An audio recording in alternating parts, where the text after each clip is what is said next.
Hey YouTube, Jim here. Welcome to Top 10 Archive. Whenever we hear that someone took something to the grave, we're usually very disappointed. The things we could have known, the questions we'll never have answered. Luckily, some people are an open book during their dying days, which is what brings us to today's topic, 10 Weirdest Deathbed Confessions. But before we get started, why not become an archivist today by clicking that subscribe button and notification bell so you don't miss out on any future uploads? If you end up enjoying this video, let us know by giving it a thumbs up, and in the comments section, tell us what your deathbed confession will be. Number 10. Youre Adopted. This is kind of like the Youre Adopted, but you find out that it goes all the way to the top. By that I mean that this confession involves an old Chinese woman who confessed to having bought her daughter from the black market. This was a common occurrence in China back in the day. She had tried for a long time to get pregnant and couldn't. And, well, what did you do before IVF was even a possibility? You bought someone else's kid. After buying her, they really did give her the best life, sending her to a university in the US, after which she moved to Europe. So I guess she couldn't be too mad. Number 9. Abuse. Our next confession comes as told by the person who witnessed it, a worker in an assisted living home. While working, they heard a man confessing to harming his daughter's son and apologizing just before taking his last breath. Can you imagine hearing something like that? Luckily, this apology wasn't the first one, his daughter explained. He had made amends and changed, getting close to his family again after the incident. But it seems like he never quite got over what he had done because here he was, apologizing as his last act on earth. It must be a common occurrence in assisted living spaces, I imagine. Number 8. Mistress. A nurse witnessed this confession in the biggest hospital in Copenhagen. This man, dying of cancer, was surrounded by family, wife, kids, and other relatives. Right before he dies, you know what he does? He calls the woman he's been cheating on his family with and asked her to meet him at the hospital. The nurse actually had to remove the family into another room because, of course, the scene when she arrived was not a friendly or particularly quiet one. Number 7. A heist. Now we're going to get historical. An LA woman named Nellie Shamrat, widow of a man named Naaman Diller, said her husband confessed to a serious crime to her. No, not murder, but certainly more infamous. Diller was a notorious criminal in the 60s and 70s, so it's not like she was shocked. But the degree of the crime is definitely shocking.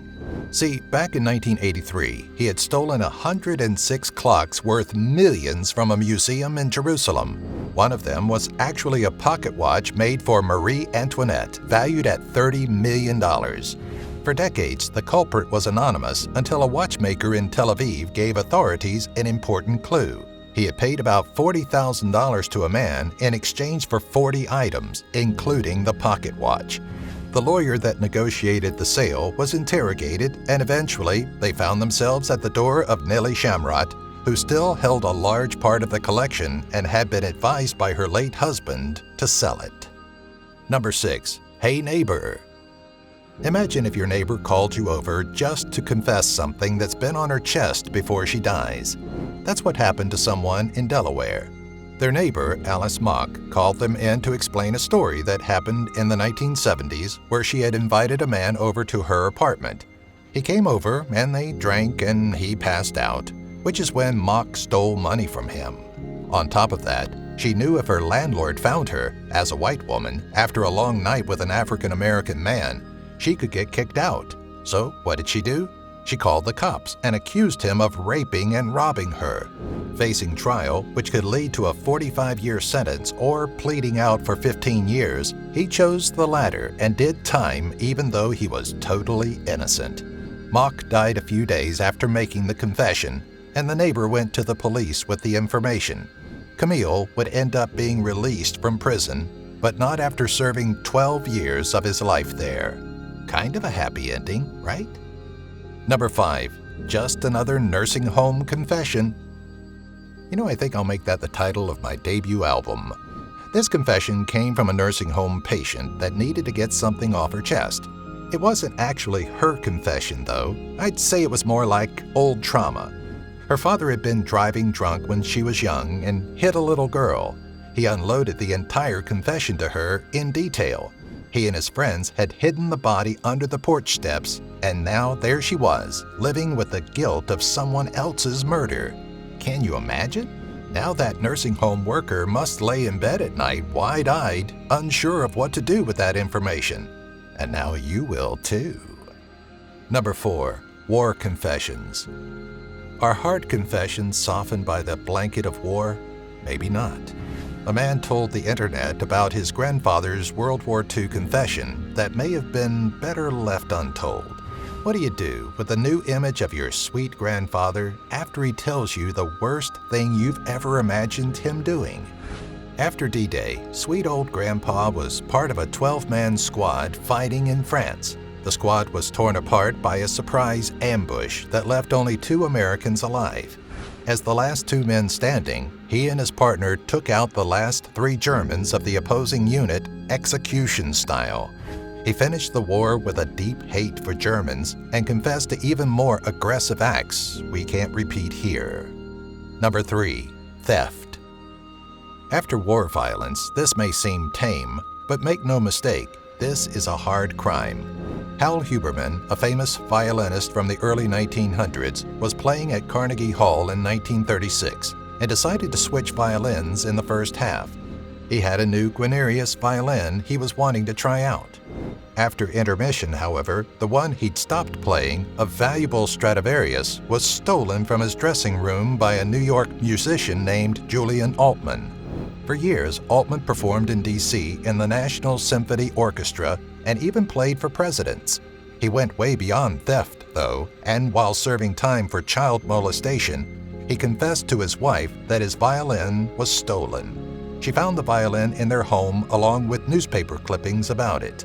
2 years later, she returned it to Lloyd's of London for over $250,000 finder's fee.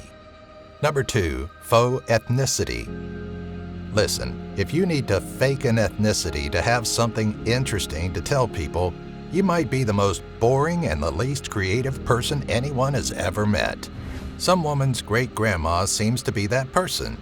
She told her son that after decades of teaching her entire family rain dances and telling stories full of cultural insights, she'd actually made it all up. To add, her whole family had bought into it, one of her great-grandkids even getting a college grant for being 1/16th Native American. She had gone as far as to decorate her house with Cherokee-inspired designs, and all of it had been a lie. Her mom, a woman of European descent, had left her at an orphanage at a young age, and perhaps this was her way of coping. Number 1. Our favorite fake photo. This one is the one that truly breaks my heart.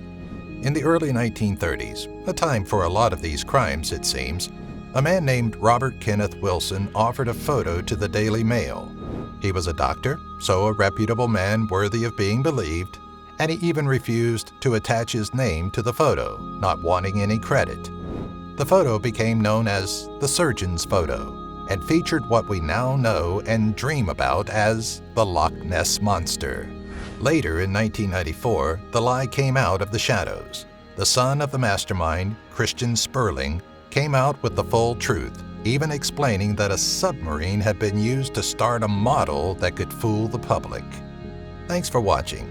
Would it be better to wait to reveal some dark secret until you're just about to die? Or is it better to get it off your mind now, make amends, or perhaps suffer the consequences that comes from taking responsibility for your actions? Tell us what you think in the comments. I confess right now that I'd appreciate it if you'd subscribe to the channel, ring the notifications bell, and not wait to confess later that you wish you would have given this video a like.